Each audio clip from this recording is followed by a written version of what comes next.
Lire Magazine Littéraire présente Portrait, le podcast qui retrace la vie des grands noms de la littérature. Épisode 9, Léon Tolstoï, penseur et artiste.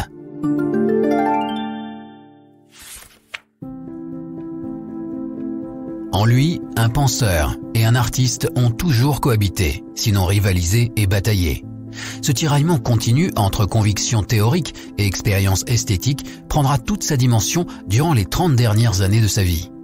Il est courant d'opposer deux Tolstoï, le puissant romancier, auteur de La guerre et la paix et d'Anna Karénine, reconnu dans le monde entier comme l'un des grands de la littérature universelle, et le patriarche à longue barbe blanche, vêtu d'une blouse paysanne, prêchant obstinément un nouveau christianisme. De nos jours, le premier a presque fait oublier le second, qui ne subsiste plus dans la conscience de la majorité des lecteurs que sous la forme de cette image d'Épinal. Mais en 1910, au moment où la mort de Tolstoï faisait la une des journaux du monde entier, c'était l'inverse. L'écrivain, certes, était à l'apogée de sa célébrité, mais celui que le monde pleurait, c'était l'apôtre d'une religion nouvelle, le prophète, que l'on comparait volontiers à ceux de l'Ancien Testament.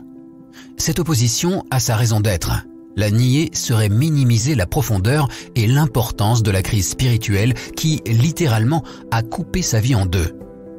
Propriétaire d'un vaste domaine héréditaire, secondé par une épouse aimante et admirative, faisant vivre dans l'abondance une famille nombreuse, le romancier, âgé de 50 ans, auteur d'une œuvre qui le place au premier rang des écrivains russes et le fera bientôt connaître du monde entier, est frappé soudain et sans raison particulière, en pleine prospérité, en plein bonheur familial et en plein épanouissement de son génie créateur, par une crise violente de désespoir face à cette question lancinante. Y a-t-il dans ma vie un sens tel qu'il ne soit pas anéanti par la mort qui m'attend inévitablement ? Cette expérience insupportable de l'absurde, cette évidence désespérante de la vanité de toute chose au regard de la mort, l'a amené à chercher chez les paysans russes, au milieu desquels il vit les raisons de vivre qui les font échapper à cette angoisse. Le savoir raisonnable, en la personne des savants et des sages, nie le sens de la vie. Et d'immenses masses de gens, l'humanité entière, reconnaissent ce sens dans leur savoir déraisonnable.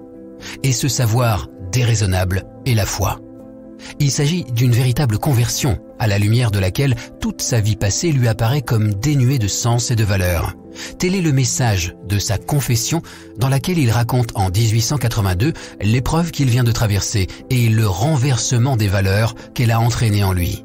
Elle marque la naissance de l'autre Tolstoï, pour lequel ne compte plus que le message du Christ, mais dépouillé de tous les compromis dont l'ont assorti les églises, et ramené au commandement du serment sur la montagne, et en particulier à celui qu'il juge essentiel, la non-résistance au mal par la violence, autrement dit, la résistance passive.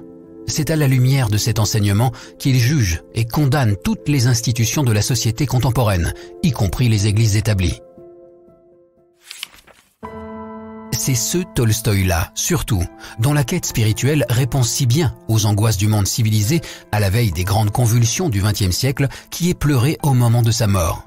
Il est vrai que pour les lecteurs français, qui découvraient presque simultanément l'auteur de La guerre et la paix, traduit pour la première fois en 1879, et celui de Confession, traduit dès 1882, les deux Tolstoï se confondent.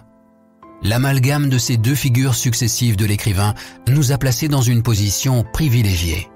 Il nous a fait pressentir que